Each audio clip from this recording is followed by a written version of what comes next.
पालघर तालुक्यातील वांद्री धरण परिसरात पाटबंधारे विभागाचा कारभार पुन्हा एकदा वादाच्या भोवऱ्यात सापडलाय। या दुरुस्त्या फक्त ठेकेदारांच्या फायद्याच्या आणि अधिकारी अभियंत्यांच्या टक्केवारीसाठी फुगीर अंदाजपत्रके बनवून ठेकेदारांच्या फायद्यासाठी ही कामे केली जातात की काय, असाच प्रश्न सध्या या शेतकऱ्यांना पडलाय। याआधी चुकीच्या नियोजनामुळे याच भागातील शेतकऱ्यांचे हरभरा, तीळ, विदल आणि इतर पिकांचे मोठ्या प्रमाणावर नुकसान झालं होतं। त्या पार्श्वभूमीवर आता कालव्यांच्या दुरुस्तीच्या नावाखाली सुरू असलेल्या कामांवर शेतकऱ्यांनी तीव्र नाराजी व्यक्त केली।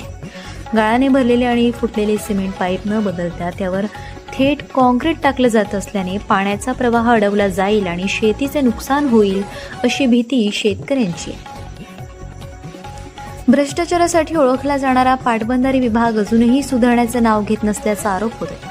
कनिष्ठ अभियंत्यांपासून वरिष्ठ अधिकाऱ्यांपर्यंत टक्केवारीचा खेळ सुरू असल्याचा गंभीर दावा शेतकऱ्यांनी केलाय। याआधी झालेल्या नुकसानीची जबाबदारी ठरली नाही आणि आता पुन्हा तीच चूक होणार का, हा सवाल उपस्थित होतोय।